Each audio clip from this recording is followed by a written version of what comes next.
po sebi čutila ogromno bremena, ogromno teže. Časi so bili drugačni, seveda. Danes razumem starše, da so bili v tistem obdobju pač taki načini vzgoje. Jasno, punčke se ne smemo jeziti, ravno tako kot fantki ne smejo jokati. In tam se začne s tlačenjem čustev in občutkov in potem sem res prišla do nekega obdobja v življenju, ko je bila ta teža in to breme v meni preveliko. Prihajam iz družine, iz krogov, kjer je močno prisoten zadrži zase. Torej, kar je lepo, prikaži navzven, vsi blestimo, ampak kar je pa težkega in napornega, to strogo zadrži zase. Dejansko, Aleš, danes lahko povem resnico, ki jo vidim. Ravno to, kar si opisoval, odrezanost od pasu navzdol, noge odrezane, torej nisem imela pravega stika s svojimi realnimi koreninami. Imam veliko fizičnega izražanja na telesnem nivoju, pač toplota mi prihaja iz stopal, čutim dele telesa, ki jih prej nikoli nisem čutila, tako da bi rada tudi to podelila. Je pa bila res zelo dolga pot sprejemanja in spoznavanja, ker če zanikaš svoje korenine, jasno, ni stabilnih tal, na katerih lahko stojiš, ni podlage, na katero se lahko upreš, na katero se lahko zaneseš in zato so to zelo dolgi procesi, vsaj kar se tiče tako resnih kroničnih stanj, kot je skleroza multipla. Jaz se spominjam, da sem bila res na višku življenjske energije pri 30 in sem počela toliko stvari. Danes lahko rečem iskreno, to je bilo teptanje po sebi. Nisem upoštevala svojega telesa. Izobraževala sem se, 2 študija naenkrat, tako v Ljubljani kot v Kranju. Zraven sem hodila v službo, poleg tega sem izdala knjigo, imela televizijske, radijske nastope in vse, kar sodi zraven. Pozdravljeni, dragi gledalci, v novem podcastu, v katerem gostim Jano Špeh iz Izole, avtorico knjige Moč misli in dolgoletno uporabnico AIKU metode. Prvič so se spoznala leta 2017 na delavnici v Ljubljani, potem pa od leta 2018 je prihajala tudi na individualne obravnave, zdaj pa se občasno uči tudi AIKU na programih, ki jih imam prek spleta. Lepo pozdravljena v studiu. Pozdravljena, hvala za povabilo. Hvala tebi, da si se odzvala na povabilo. Povabil sem te predvsem zato, ker mislim, da je tvoja zgodba in pot, ki si jo v življenju prehodila, zanimiva, bila bi rekel tudi mogoče impresivna. In smatram, da bi to, kar imaš za povedati, pa podeliti z ljudmi ali pa z gledalci, bilo marsikom uporabno pa koristno, da bo bolj razumel, na kakšen način delujejo avtoimunske bolezni in kaj vse je lahko v ozadju tega stanja in seveda tudi, kaj vse je potrebno naučiti se, spoznati, sprejeti in potem počasi spreminjati, da zmanjšamo vpliv tega stanja na naše življenje in da si v bistvu na ta način spreminjamo prihodnost, da je drugačna od tiste, ki je začrtana skozi to, kar se nam je dogajalo v preteklosti. Tako da na začetek, če poveš malo več o tem, kdo si. Tako, sem Jana Špeh, kot si že napovedal. Rada se imenujem kot raziskovalka življenja, zato so me tudi pri določeni starosti začeli zanimati študiji, tako psihoterapije na Inštitutu Williama Glasserja v Kranju, kot razna izobraževanja, tako za life coacha, kot potem za energijsko terapevtko, pranic healing, zdravljenja. To so bili dejansko moji začetki.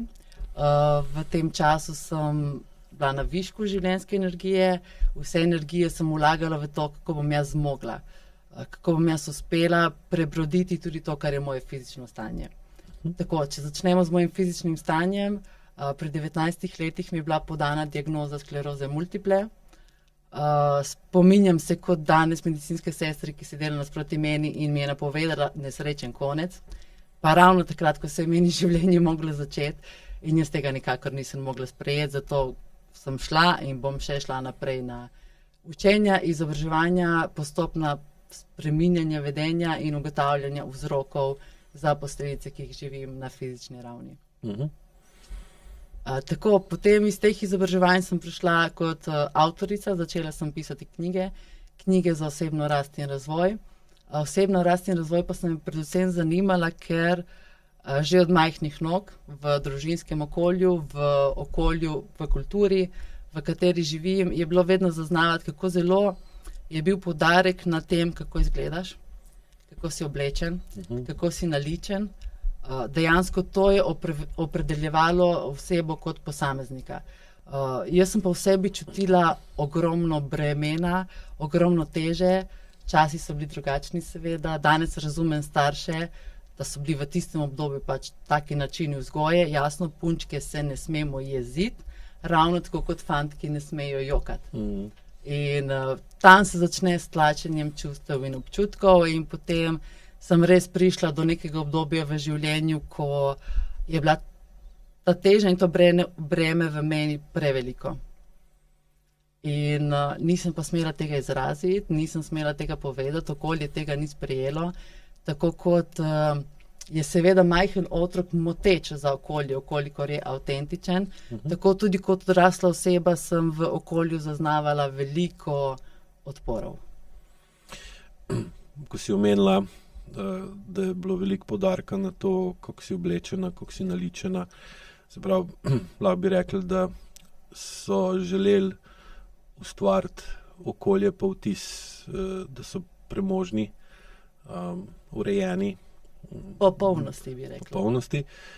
Kako je bilo pa okolje pa kontekst časa, iz katerega tvoja starša izhajata? Ali so dejansko živeli v takem popolnem okolju, premožnem okolju, ali so živeli v...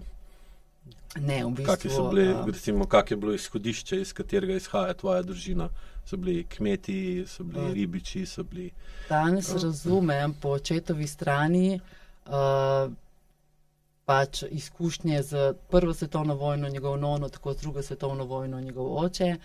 Po mamini strani tudi vem, da ni cvetela v obilju in bogastvu. Torej bila lakota, bile so neuresničene življenjske potrebe. Bili so časi, ko si je bilo potrebno zavihati rokave in dejansko delati. Biti umazan, biti neurejen. Priskrbeti hrano, za jo prinesti večer na mizo. Evo, tako. To so bila težka obdobja, zato tudi danes razumem, kako sta se starša trudila v smeri, da bi svojim otrokom res omogočila vse, česar ona dva nista imela. Tukaj je bil poudarek na vlaganje energije v materialno rast, v finančno stabilnost. In seveda, če se vse energije vlaga v to smer, ni bilo ne časa, ne prostora, ne potrebe, da bi se ukvarjali s čustvi. Preprosto ti imaš vse. Jaz nisem imel nič. Torej, ti na podlagi tega, da imaš vse, imaš, da si srečen. Nimaš kaj izmišljati čustva in občutke. Pač ti moraš biti srečen, ker imaš vse. Ni izbire. Tako. Torej bi lahko rekla, recimo, da sta že tvoja starša poskušala narediti ločenost od svoje preteklosti, od tav, od okolja, iz katerih sta ona dva rasla. Se pravi, kako življenje je imel oče od tvojega očeta, pa njegov dedek. To veš, kaj se jim je dogajalo med vojno? Ne vem, nisem še prišla do tako intimnih podatkov, bom rekla. Ni to bilo neko splošno znanje, ko v določenih družinah se recimo ful veliko pogovarjajo o tem. Nas pa je molk. Ali pa poudarjajo, da kaj je dedek vse med vojno naredil, pa so ponosni na njega, ali pa se sramujejo. Zato me sem zanima, ne? Pri nas je tako, se bom navezal na stavek Milene Miklavčič v podcastu Ideja. Ob vprašanju, kaj za vas rak rana Slovencev, je odgovorila: zadrži zase. Prihajam iz družine, iz krogov, kjer je močno prisoten zadrži zase. Torej, kar je lepo, prikaži navzven, vsi blestimo, ampak kar je pa težkega in napornega, to strogo zadrži zase, ker ljudje tega ne smejo čutiti. Ljudje, ki take stvari čutijo, verjetno niso na mestu, glede na obilje, ki jim ga okolje dan danes prinaša, tako da ni bilo govora o teh zadevah. To pač prihajam jaz do informacij, ker imam to zanimanje. No, glede zato sprašujem, ker velikokrat vidim, da pri strankah, ki imajo sklerozo multiplo, da je zelo pomanjkljivo zavedanje preteklosti in tav, na katerih stojijo, ali pa iz katerih rastejo. In tukaj pri tebi, recimo iz tega, kar razlagaš, se le vidi, da sta že tvoja starša hotela narediti res, hotela sta se odcepiti. Odtujiti, oddaljiti, ja. Tako, ker na nek način ta sprememba sebe, da recimo hočeš biti drugačen od tvojih staršev, za najboljšimi možnimi nameni, dejansko deluje kot če drevo cepiš, ko odžagaš in del starega pustiš noter, pol na neke točke pa staro prerežeš in daš noter novo. In se mi zdi, da to, kar si razlagala, koliko sta tvoja starša se trudila, da bi bili lepi, urejeni, popolni, je tako, ko bi hotela neko drevo, ki je, ajte rečemo, divje, cepeti z nečim bolj, recimo, koristnim, uporabnim, udomačenim, da pa ne dobiš, divjih jabolk, ampak recimo udomačene sorte, ki so bolj sladke, večje, bolj in take, Pa seveda se lahko tudi zgodi, da če ta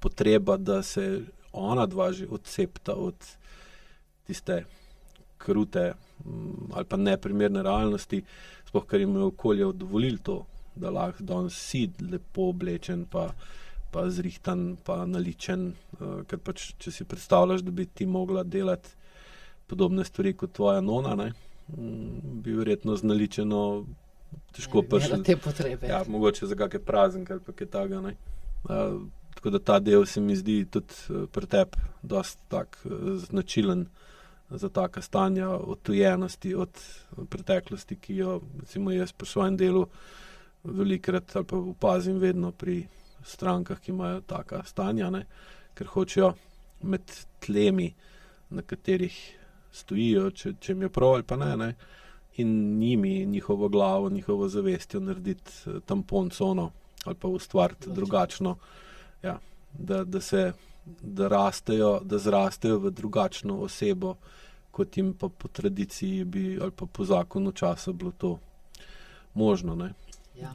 Pri mami je bilo tudi podobno ta potreba. Pri mami nimam še toliko veliko informacij, nekaj informacij imam iz otroštva, ki mi jih je pač ona povedala, ampak sem razumela kontekst, da niso živeli pač v obilju takrat. Okay.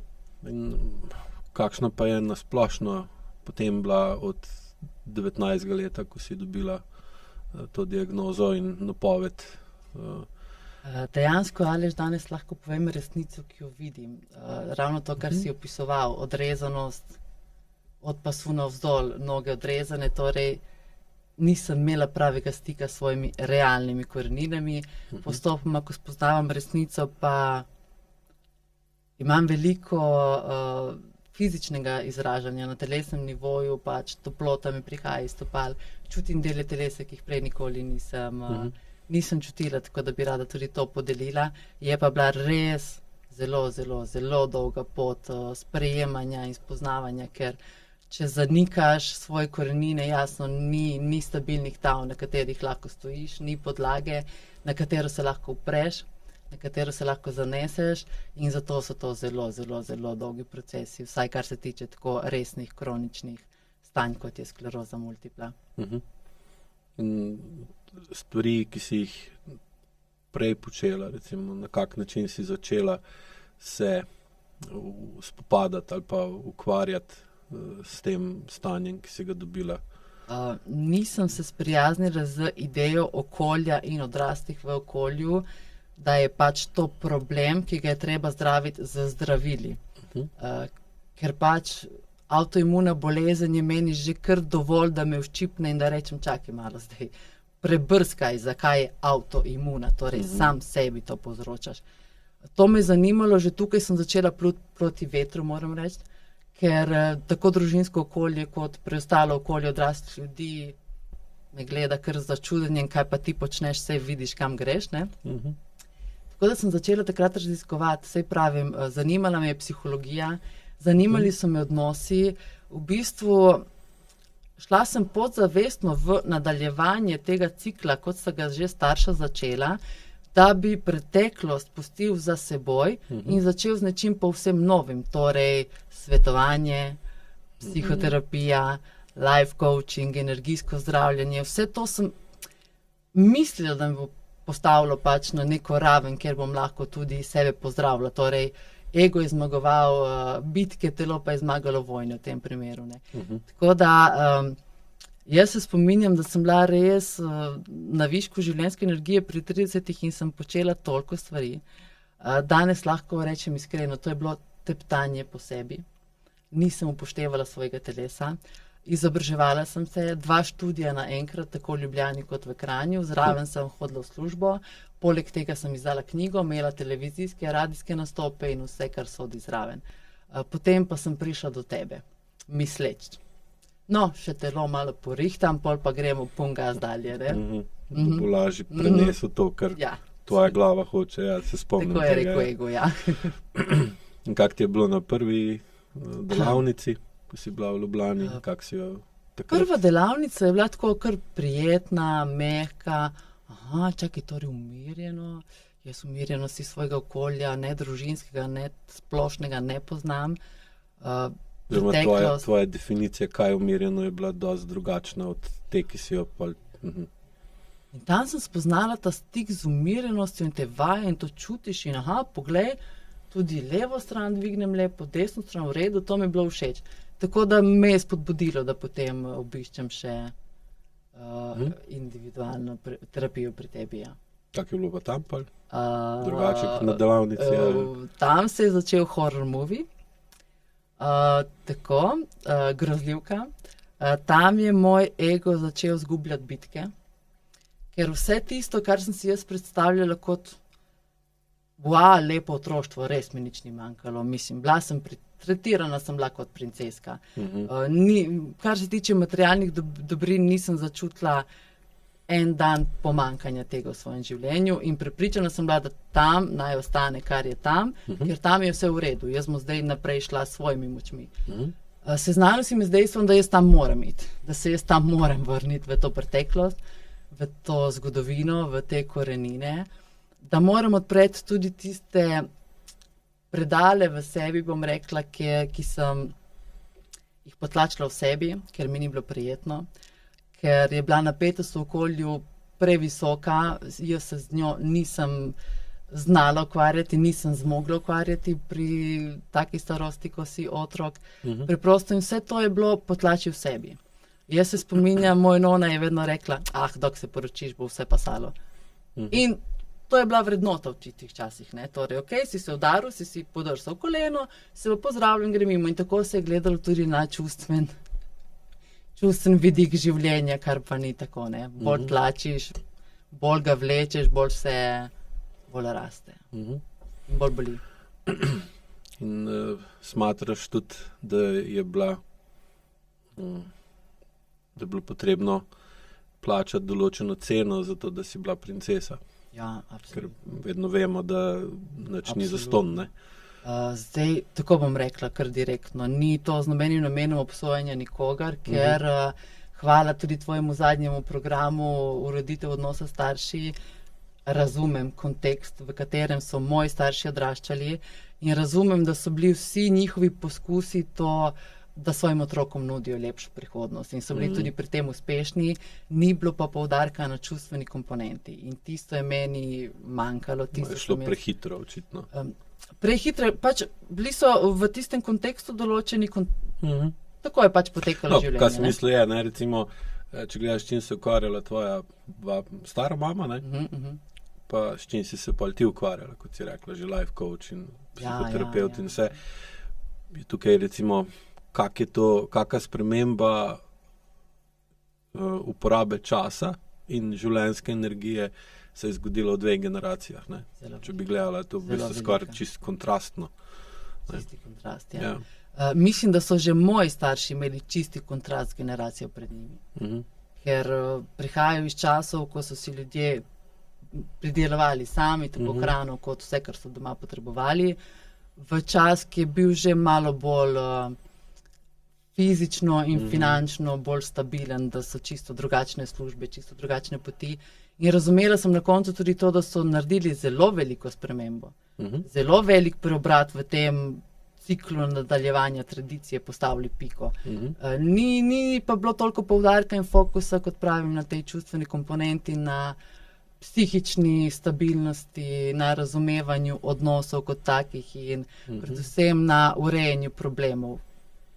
Ja, kar recimo vidim na splošno, vedno bolj se to jasno kaže, da recimo v okoljih, ki so zelo hitro napredvala, se pol pod površino začne nabirati vedno več entropije, vedno več tizga. Recimo danes lahko, če pogledate recimo Los Angeles ali pa Hollywood danes, pa kak je bil prej, pa recimo povežete se te škandale, ki se kažejo, da je bilo v bistvu tam že od nekdaj ogromno skritih stvari in da je zunanja podoba se kazala čisto drugačna, kot je bila pa v resnici pod površino.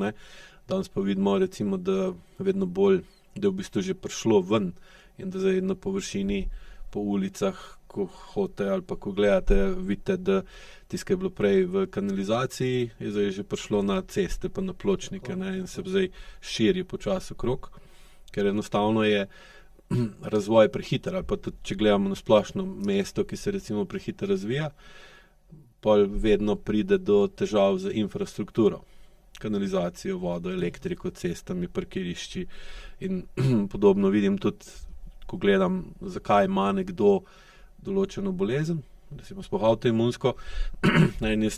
Iz prakse vidim, da če bi recimo tvoja stara mama bila učiteljica ali pa medicinska sestra takrat, ali pa neka recimo poslovodja trgovine ali pa kaj v takem stilu, da pa to, kar si ti dosegala v svojem življenju, pa med tistim, kaj je ona dosegla v svojem življenju, ne bi bila taka velika razlika. In pa ne bi bilo potrebno toliko ločiti tvojo glavo od tvojih tav.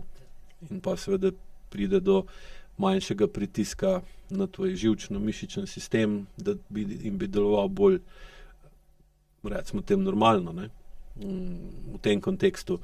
Če opaziš, jasno pa je, da če so že tvoji starši imeli logično potrebo, da se dvignejo iz nečesa, kar jim ni bilo všeč, hkrati jim je pa okolje nudilo možnost, da se to da, pa da je to dovoljeno, ker če bi recimo, 200 let nazaj hotela tvoja prababica ali pa ti je bilo že verjetno prababica postati ali pa v 2 generacijah toliko spremeniti način, bi okolica je rekla, pet nazaj tam, iz kje si, ne spreminjaj stanu. To je bilo izjemno redko.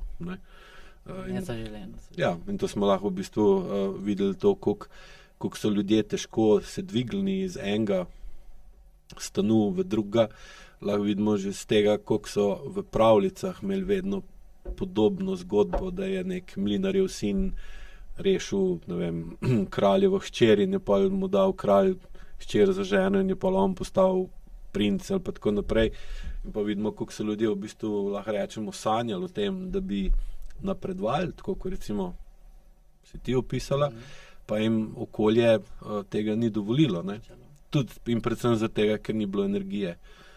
Ker recimo tak napredek, če se postaviš nazaj v vlogo tvoje stare mame pa starega očeta, po mamini pa očetovi strani, koliko energije sta mogla vložiti, da sta dvignila svoje otroke, tvojo mamo pa tvojega očeta na višji raven, in seveda sta tudi tvoj oče pa tvoja mama videla, da ta pristop je, da je dober, da so ona dva manj zamazana, pa manj recimo nemočna ali pa da se morata manj ukvarjati z težkimi deli, in pa je logično, da bo to ona da to nadaljevala. In pa ti vidiš spet pri njih 2, koliko se to dela in rečeš, hej, se jaz bi tudi, in greš še ti naprej. In pa lahko pride do take razlike v recimo v tvojem primeru 2 generacijah, Že zelo dobro. da to je pa živčno-mišičen sistem, tega enostavno več ne more prenesti, pa normalno delovati zraven. Čisto zmedno. Ja. Če se lahko navežem na to, kar prosim, ja. dejansko skozi IQ delamo, je postopno spreminjanje podzavesti. Ja. Tako da podzavest se upira spremembi. Naša podzavest je pogojena s tem, kako so živeli naši predniki. Vsaj 3 do 7 generacij nazaj, mislim, da je še močno prisotno podatki v naši podzavesti. Torej, zgrajen je nek sistem. In časi so se zdaj tako hitro spremenili, da ne telo, ne podzavest ne uspe tako hitro s časom naprej.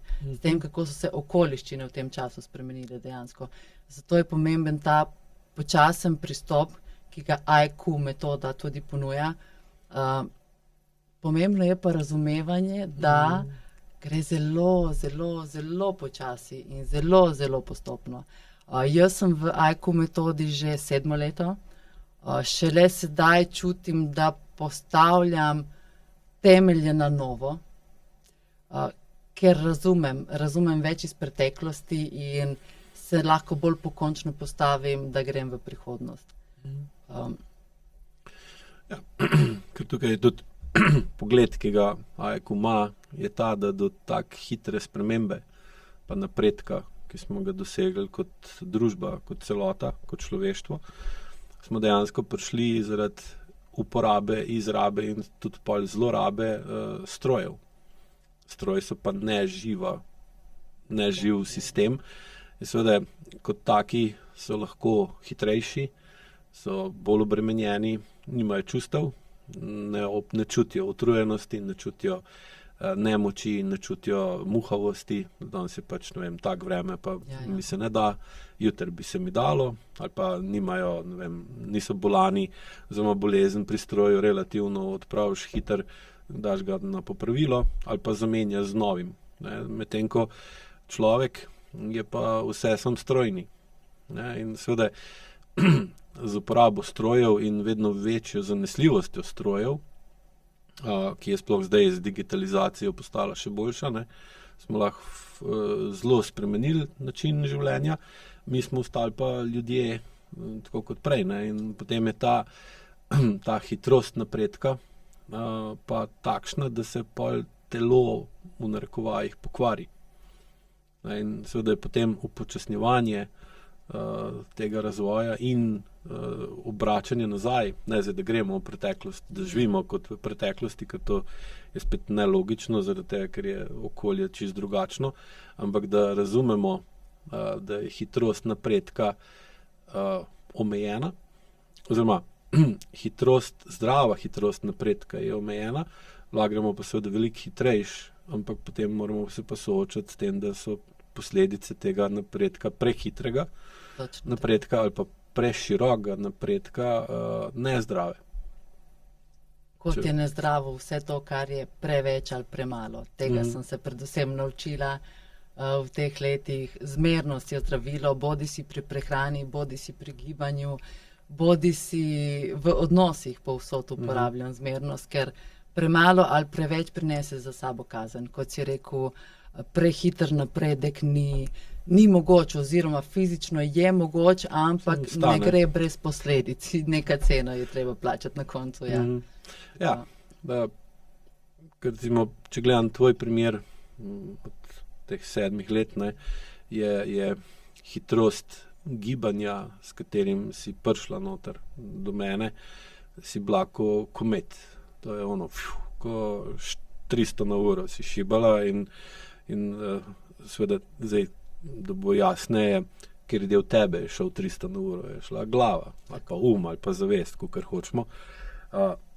In tvoj telo je pa deloval kot da na vse pretege vleče za ročno zavoro, da te bo prisilo, da boš zmanjšala hitrost.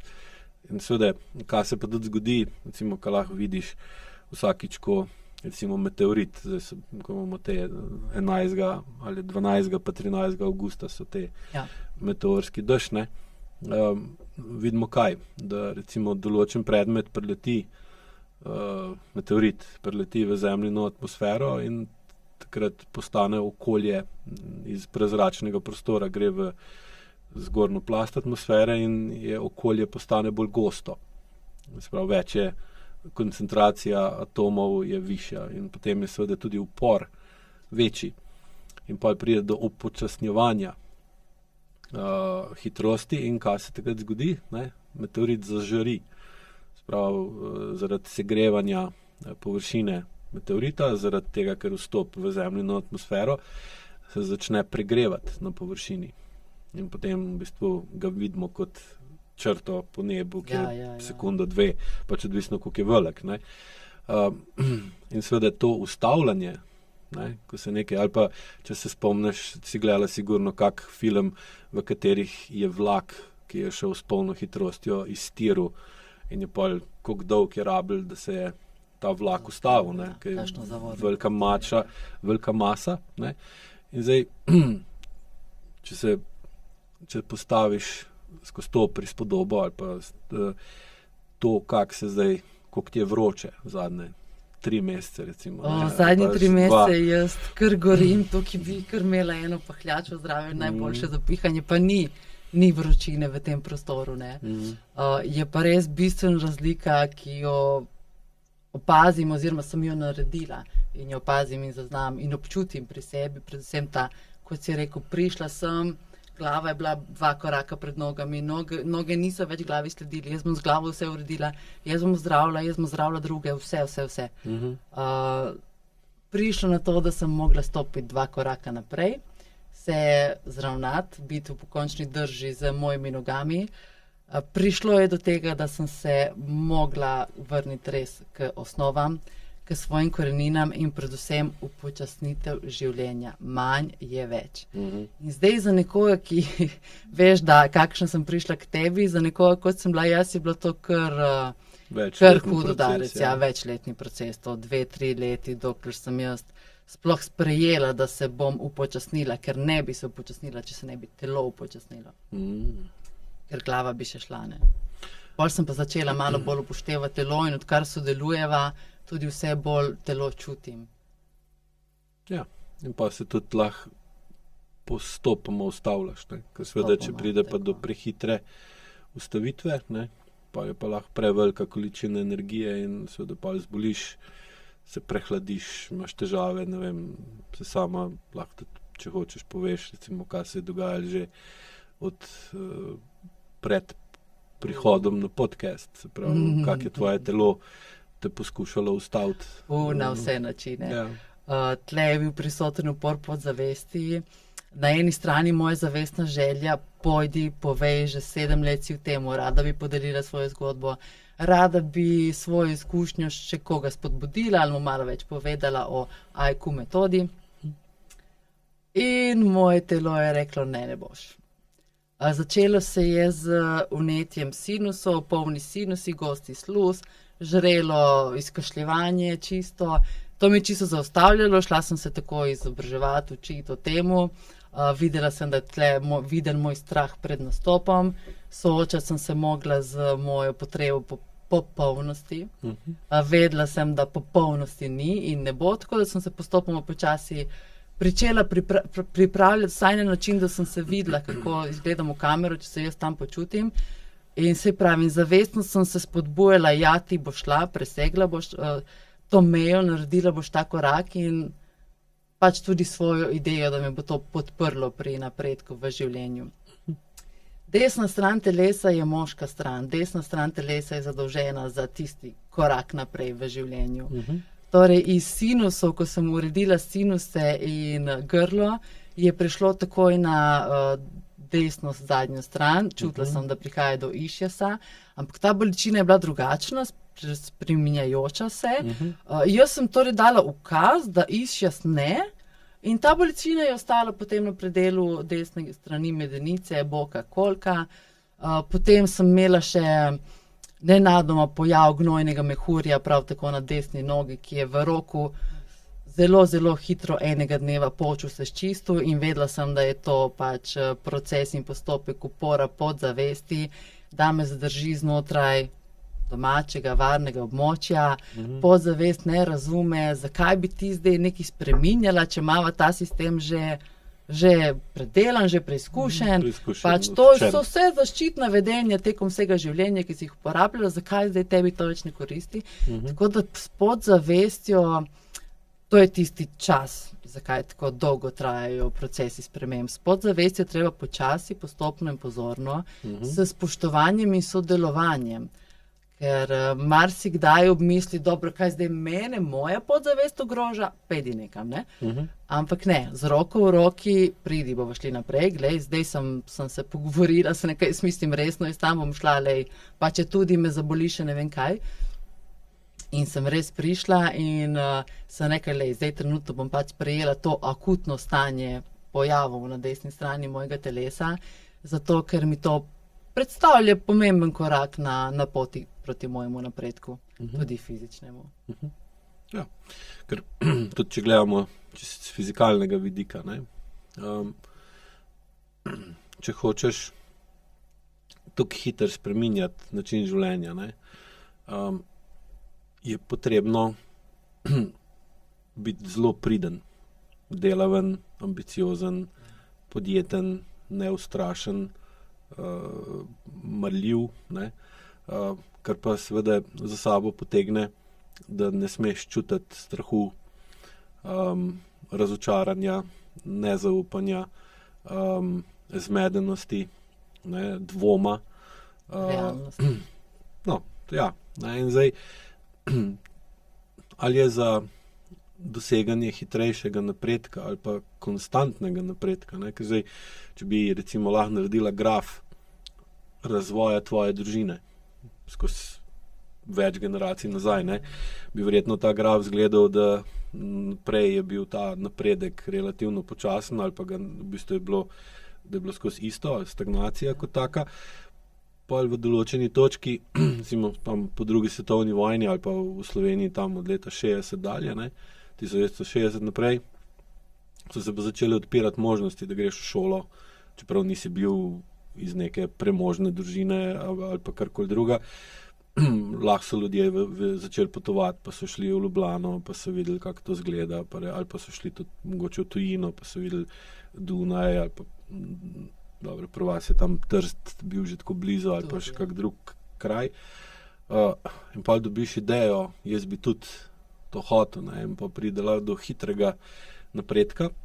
In zdaj, če hočeš ti ta napredek nadaljevati, ne, kot otrok nadaljuje tradicijo staršev, in zdaj, če se ta tradicija od starih staršev v starše konkretno spremeni, veliko primerov imam, da je bil, ne vem, star oče je delal na železnici, je bil nadzornik proge ali pa skretničar ali pa karkoli, in je pa sin je šel pa za študirati, da bo inženir strojništva ali pa arhitekt ali pa zdravnik, ne, in pa se je izšolal in je bil velik preskok iz tega, kaj je dedek delal, v to, kaj je delal oče ali pa mama, ne, in pa seveda tudi sin, ki se rodi, čuti potrebo ali pa ga tudi starši usmerijo, da nadaljuj našo, to, kar smo mi dosegli, boš ti pa še nadgraduj, in pa je ta dvig linearen gor, ne, in zdaj v določeni točki začneš kršiti zakon časa in začneš čutiti, to ni dobro, to gre prehiter in potem čutiš dvom. In zdaj seveda, bolj ko greš hiter, več je napak, več je nesreč, več je poškodb, več je neželjenih posledic napredka, ne. Ja, kar povej. Hitrost pač ne omogoča tega, da si pozoren pri tem, kar počneš. Ja. In pa imaš takrat vedno večkrat ta, ajmo reči, negativna čustva. In pa seveda vidiš, da če hočeš nadaljevati začrtano pot ali pa zahtevano pot, je potrebno odrezati telo stran od sebe, zato da negativno potlačiš, pozitivno napihneš in pa šibaš naprej, ne. Glavo. Tako, ja. In težava pa je, da se potem začneš vesti vedno bolj kot neživa oseba, ne. In zdaj, če pa sem seveda v takem okolju, pa v takem telesu, se pa potem postane zelo plodno okolje za različne bolezni katerih skupen imenovalec ali pa posledica pa je, da ti otežujejo tako hitrost napredka, ne? In te potem v določeni točki na bolj ali manj grob način ustavijo. Ne? In recimo pri tebi je bilo podobno na začetku, tako kot sem že rekel, ne? In pa, ko si začela z vajam ubadati, ko vem, na začetku, ko si vaje delala, je bilo to zelo 1, 2, ja, 3, digitalno, 4, 5, 6, hops. tako strojno, ja. Gremo leva. Ko da gledaš, ne vem, neko mašino, ki štanca nekaj, ne. Sem seveda zdaj to na hitro spreminjati ne gre, ne, ker pol pride do prevelikega upora, ne. Pa seveda tudi pri tebi trajalo toliko časa, da si začela te težke stvari na primeren način razumeti in jih pol integrirati v svoj life, ne.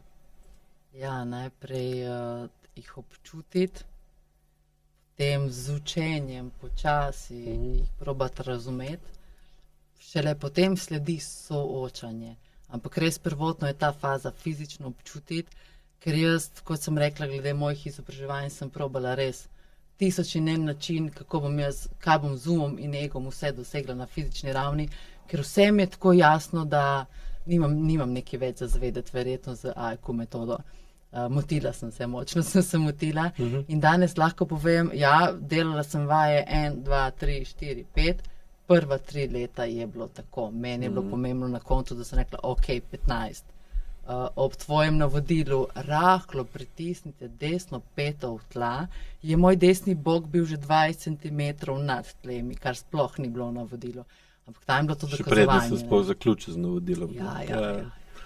Tam je bilo to dokazovanje, ta potreba po popolnosti. In ja, to so vse deli, s katerimi prvih moraš sebe priznati, da res obstajajo v tebi, potem razumeti vzroke in vzvode, zakaj, odkot.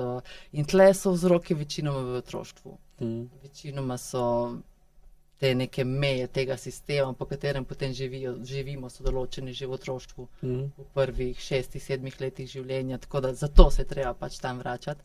Čeprav se tudi meni upiralo, moram priznati. Ja, kom se pa ne. Ja, in tako počasi, postopno, šele potem priznam, pač nehala sem prihajati k tebi na individualne obravnave. Leta 2021 si dal ven programe na Skypeu in odpor. Na Zoomu, na Zoomu. No, in čisti odpor v meni, pa kaj boš ti preko interneta, pa sej še v živo nisem tako obvladovala gibov, kaj bom jaz preko interneta. In hvala ti, ker se spomnim, da si takrat imel nagradne igre in sem bila nekoč ena od teh, ki sem dobila program in sem se navdušila, ker šele s programi, z rednim obiskom, z doslednostjo pri izvajanju vaj, sem začela dojemati bistvo tega izvajanja vaj. In zato sem potem šele takrat začela višati občutek v mojem telesu. Torej, jaz temu pravim, da sem postopoma zmanjšala senzorno amnezijo, ker občutka imam veliko več, kar je pozitivno in negativno na prvo žogo hkrati, ker več občutkov pomeni, da več čutim iz telesa, torej več dela zame, hkrati pa več občutim tudi okolje, ljudi, ki jih imam okoli in kaj se dogaja okoli mene. Tako da je kar intenzivno in res zato je tle pomembno počasi in postopno. Vedno poudarek na počasi in postopno. Ja, ker tukaj lahko tudi zdaj razumeš to potrebo po popolnosti, ne, ki si že dvakrat poudarila, ker če gledaš ali nekaj, kar je živo, lahko popolno. Ne more biti zaradi tega, ker osnova popolnosti je, da ostane enako. Ne. Ker čim ne ostane enako, potem ne more biti popolno, ker se spreminja. In zdaj, če gledaš, tisto, kar smo prej se pogovarjala, da če ne čutiš negativnih čustev, ne, ali je lažje imeti občutek, da si popoln, ali pa da se bližaš popolnosti. Seveda je, ne. Jasno pa je tudi, da bolj, ko si popoln, bolj deluješ kot stroj. Ne.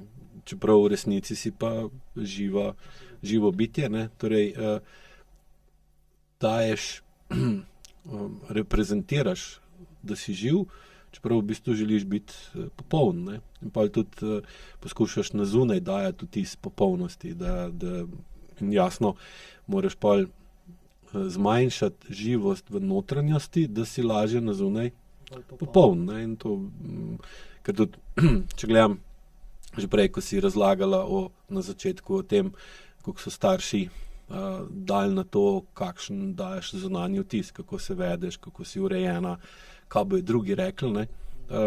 Lahko rečeš, to je danes zelo podobno, če gledaš Instagram ali pa kako javno podobo ljudje dajo ven, kak je pa dejansko ozadje. Tako da se tukaj v bistvu ni kaj veliko spremenilo že od prej, samo da je zdaj to bolj recimo poenostavljeno, da lahko pa veliko več ljudi te danes lahko spremlja kot kadarkoli prej.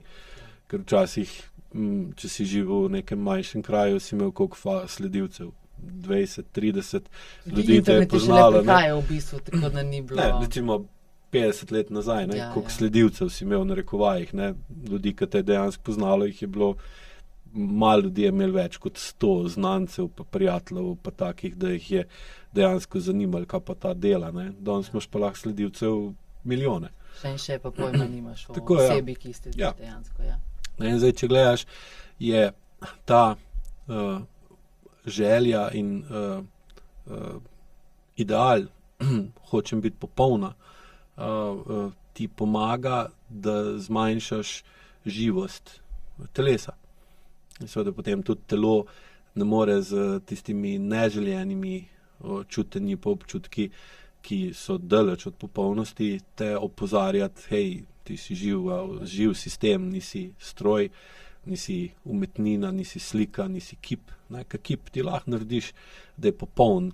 Samo če se vprašaš, kako dolg kipar rabi, da ta kip naredi popoln, da vse podrobnosti dodela, in ali bi dejansko lahko naredil popoln kip iz nečesa, kar je živo.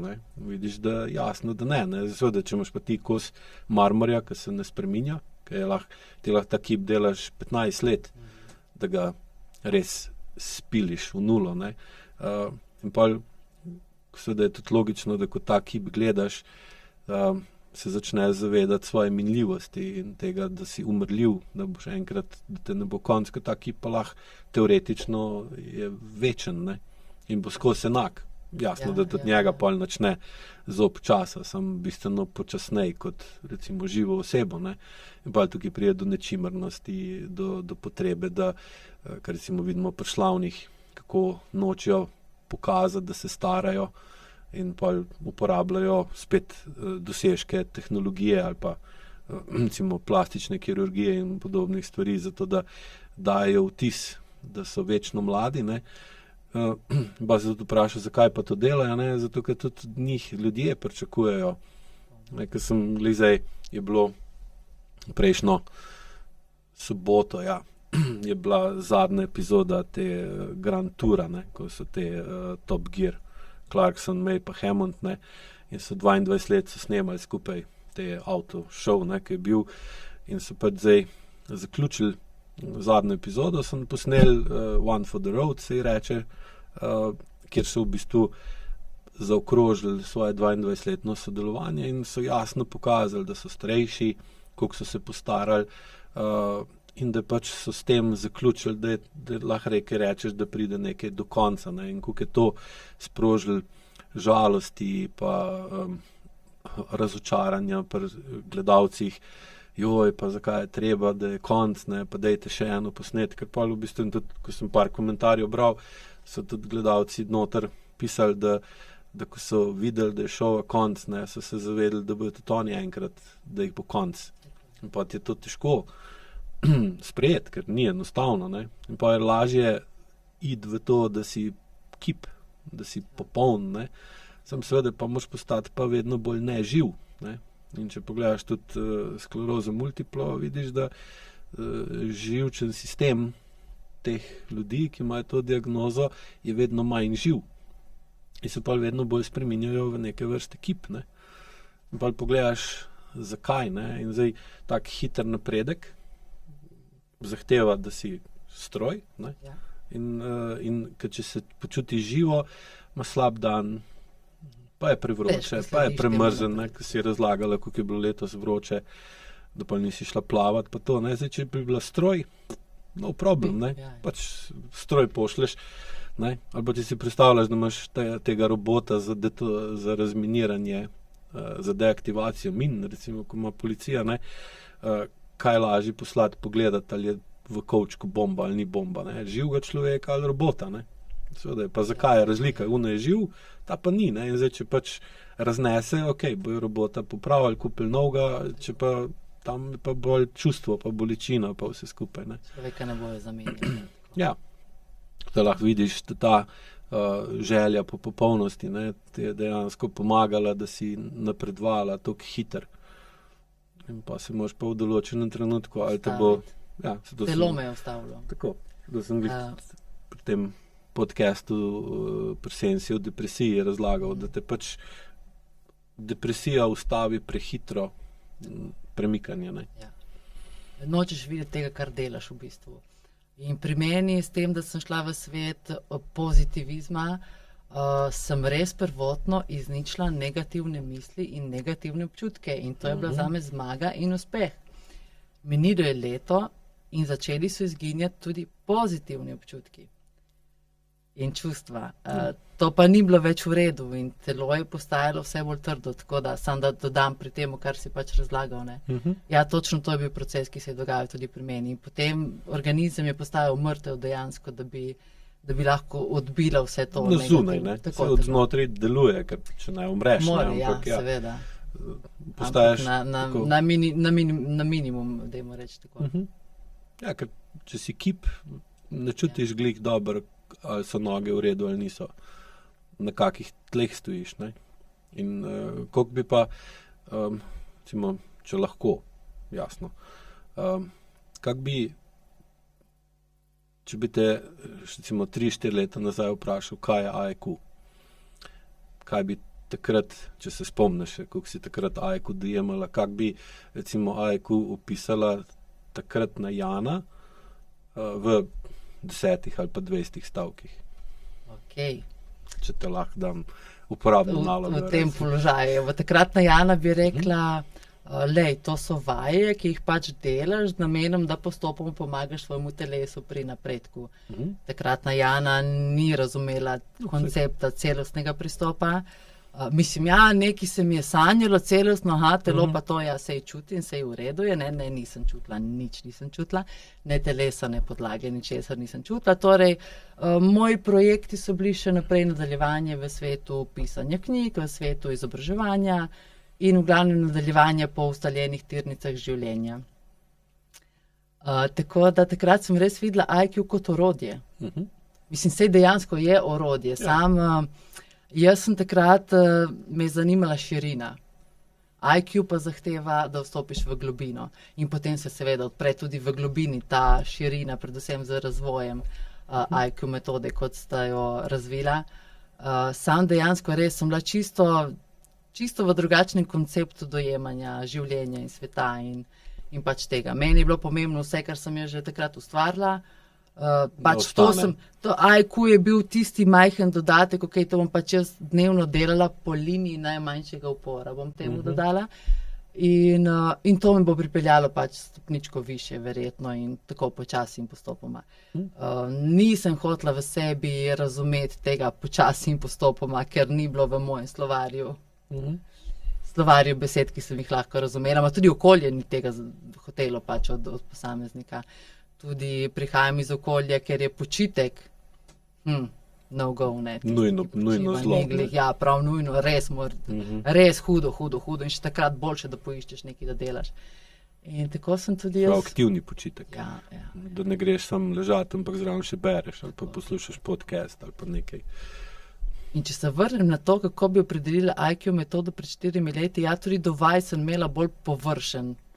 Pač glej, zdaj sem ulegla, glej tam na uro, 20 minut po urce, narej to 1, 2, 3, 4, 5, 6, 7, v redu je, gremo na drugo nogo. Medtem ko zdaj je to potovanje po telesu. To je zdaj povsem nekaj drugega in občutki, ki so, ne bežim več od njih. Skozi proces učenja IQ metode sem prišla do točke, kjer sem spoznala, da je ranjena deklica še vedno v meni. Da je ta nemoč, ki sem jo uporabljala vedno in povsod, predvsem tudi v odnosih, sem jo uporabljala tudi pri vajah. da sem v bistvu začela prepoznavati moj odnos, ki ga imam do sebe. In to je bilo zelo boleče. To je bilo zelo boleče spoznanje, kako sem bila stroga in groba in nepotrpežljiva in trda in ne res. Ko sem to prepoznala, večkrat rečem, pa sej ni čudno, da imam samo to, kar imam na fizični ravni. Ker Da je še dobro, da ni še hujše. Še hujše, tako, ja, še dobro, da sploh sem v bistvu, ja. Ja.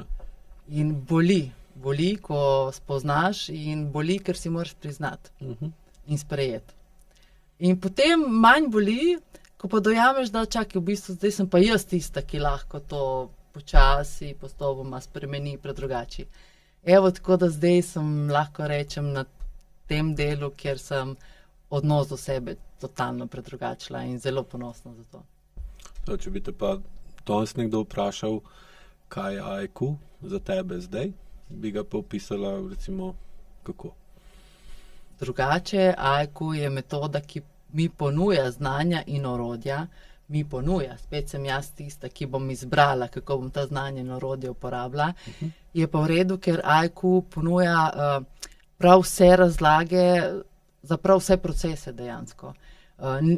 Vse odgovore sem v svetu AIQ našla, torej na vse tiste zakaj, z AIQ postopoma dobiš odgovore, seveda, z izobraževanjem, z rednim izvajanjem vaj, z doslednostjo in disciplino, drugače ne gre v tem primeru, ampak če želiš v življenju dolgoročnega napredka in si pripravljen si zavihati rokave in nekaj let vložiti v pozornost v to, da nekaj spremeniš, lahko tudi spremeniš potek svojega življenja, da ni samo in izključno cikel ponavljanja iz tvoje podzavesti, ampak nekaj predrugačiš, s tem izboljšaš odnose do svojih otrok, do svojega partnerja in tudi kako poteka tvoje življenje dejansko. Prvotno je bilo moje mišljenje usmerjeno v usoda je kriva, pri AIQ pa mi je dalo vedeti, da ne, to ni usoda, to si ti. Ti si glavna komponenta. Kot je tvoja usoda, ja. Tako, ti si glavna komponenta, ja. Da lahko pa usodo spreminjaš, ker pač mi jemljemo podzavest kot varuhinjo usode. Sprav, tisto, ki omogoča, da usoda ostaja enaka in skozi cel življenje ti je pač nekaj usojeno, ne? Zdaj, če pa ti spreminjaš delovanje podzavesti, potem pa gledano tehnično spreminjaš svojo usodo. Samo seveda je pa to, ker je tako široka in globoka, ne? Proces, ki ga je treba pač tem primerno spoštljivo pelati. Spoštljivo in se ga lotiti resno tudi. Ja. Tle ni en teden bom delal, en teden ne bom, pa zdaj pa sem pozabil, pa ne, tle ni izgovorov. Ja, moraš se odločiti, ali ti je usoda, kakva te čaka, všeč ali ne. Tako da glede na čase, hiter tempo življenja danes razumem, da AIQ verjetno ni priročna izbira, zdaj bom popil to tabletko, pa bo že boljše, ne. V tem primeru je res potrebna disciplina in doslednost in potrpežljivost. Super, hvala ti. Kak pa danes razumeš funkcijo TAU? Ker je pri takih stanjih, kot je tvoje, še posebej pomembno razumeti, čeprav itak je pomembno za vse, da razumejo, kako funkcijo ima tla z AIQ pogleda, kako bi to opisala. Opisala bi tako, da tla predstavljajo dejansko tvoje korenine. Odnos do tvojih korenin, stik s svojimi koreninami. Potem od tukaj, recimo, ko pri AIQ delamo vaje stoje, točno občutiš, kakšen odnos imaš do tal. No, tudi pri vajah leže v tem primeru. Jim zaupam, jim ne zaupam, jih čutim, jih ne čutim, se lahko uprem, se ne morem upreti. Na vsa ta vprašanja si je potrebno odgovoriti, da bi lahko dojela, kakšen je moj odnos do zgodovine, preteklosti in dejansko korenin. Kot sva govorila v začetku, če je bilo prisotno že v generaciji staršev, recimo zanikanje korenin, dajmo mi narediti boljše in čisto drugače, potem je pri meni to še amplificirano dejansko, ker sem že druga generacija, ki grem kontra vetru. Čas, ko gre tak prehiter, je še toliko daljši. Ja, absolutno. Tako da sem počasi in postopno res je treba sprejeti tudi stvari, ki ti niso všeč, tudi stvari, ki so se dogajale v preteklosti in res se sprašuješ, zakaj, a je to sploh možno, a ni to res grozno. Predelovati je treba, ker tudi to je tisto odraščanje ranjene deklice v odraslo žensko, ki ima to sposobnost, da lahko pogledam v preteklost in počasi in postopoma tudi tla zaznavam kot bolj stabilna, manj majava in nestabilna dejansko.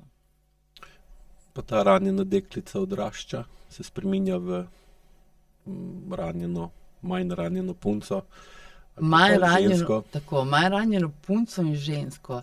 Tukaj bom dodala svoj del in mislim, da pri meni je bil zelo pomemben. No. V bistvu, ko sem jaz poznala odnos, ki sem ga imela do sebe in do svojega telesa, to grobost, to arogantnost, nesramnost, prisilo, sem začela to spreminjati v sebi. Torej, jaz sem do sebe postala taka, kot bi želela biti kot mama. In jaz se do te ranjene deklice vedem kot odrasla mama. Torej, s prejemanjem, s tolažbo, s tem, da ji kažem pot, s tem, da ji povem, da je sprejeta v vsakem primeru, da je razumljiv njen upor in da sva skupaj, da greva z roko v roki naprej, tako, ker se mi zdi res pomemben ta poudarek na sodelovanju in ne pa pridi zdaj sem za mano, ne? To, kar sem počela prej v življenju. Dejansko nočeš to deklico zadržati v stanju deklice, ampak jo hočeš vzgojiti v odraslo samostojno osebo, žensko. Dokler sem jaz na podzavestni ravni hranila to majhno deklico, je bila moja glavna izbira vedenja izbira nemoči.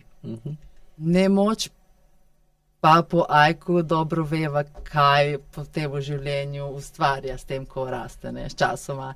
Kar povej kaj, pač mogoče kjerka posluša to, ne vem. Prezir, gnjus, zavist, sama taka razdiralna čustva in vedenja dejansko, ne, ampak je res, to je gmota, ki se v tebi raste, ker se z njo ne ukvarjaš, ker to ni pomembno.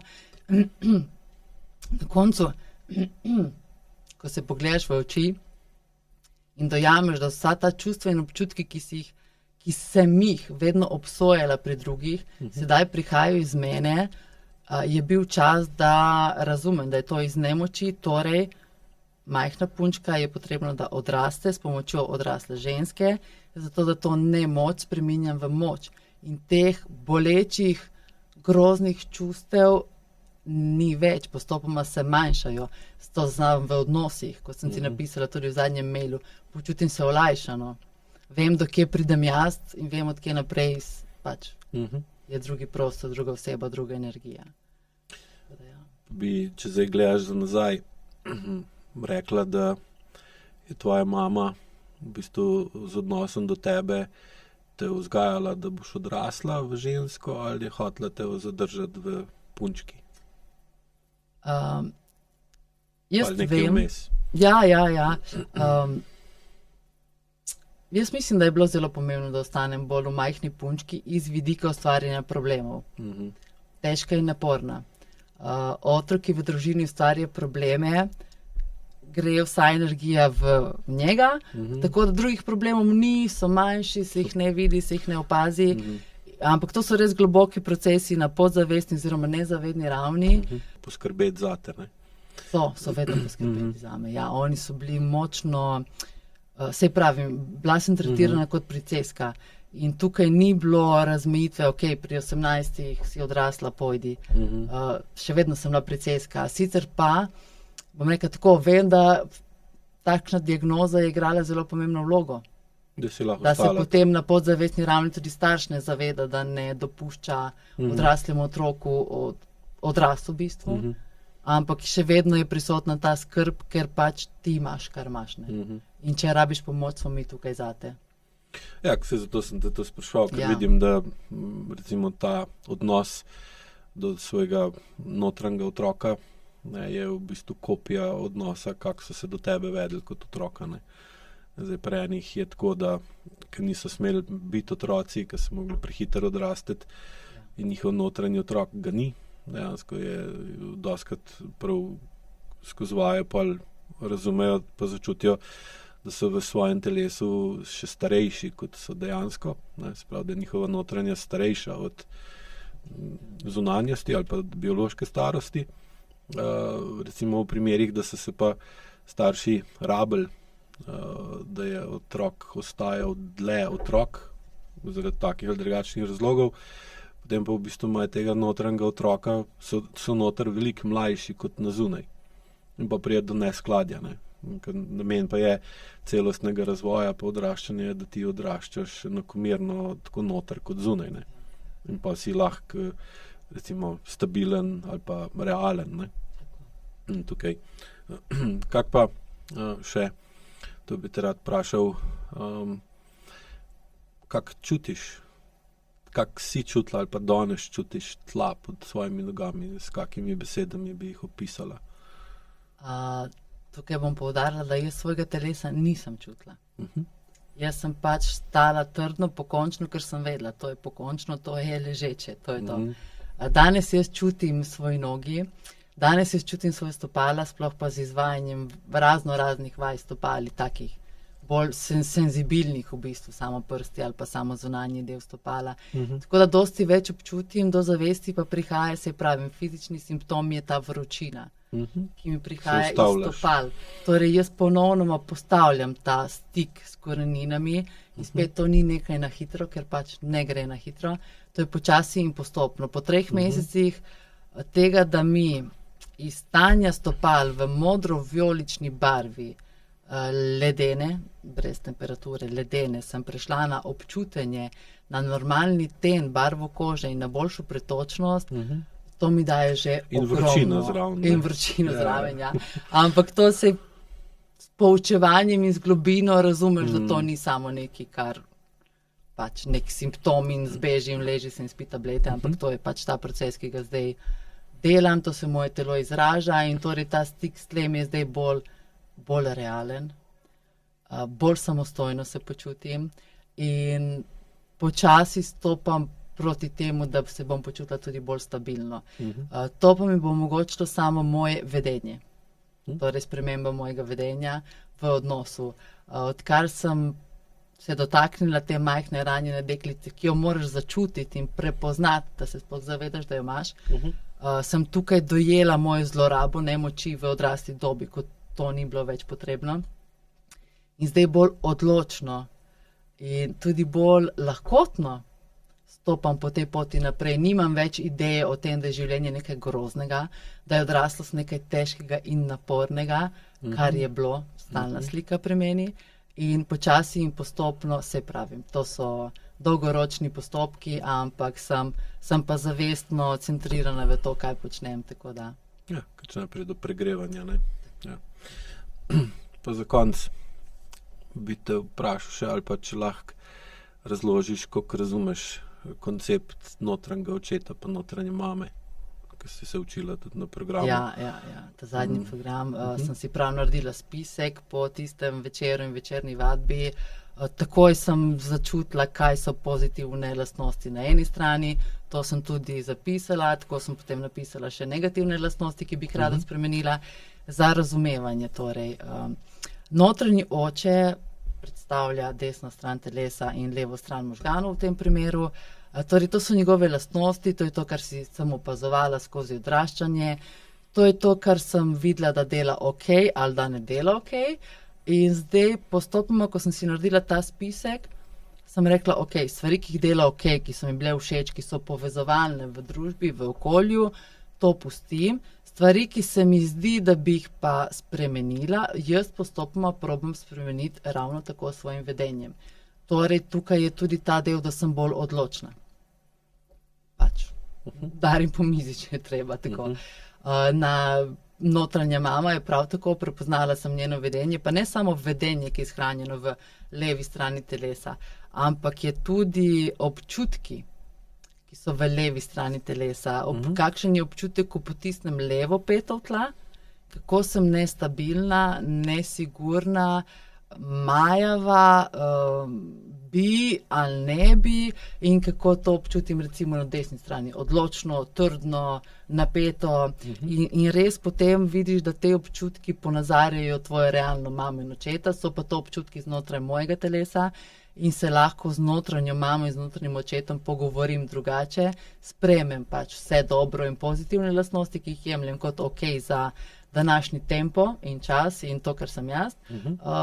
Tiste pa, ki vidim, da me ovirajo, ogrožajo oziroma omejujejo pri življenju, dan danes probam postopoma predrugačiti.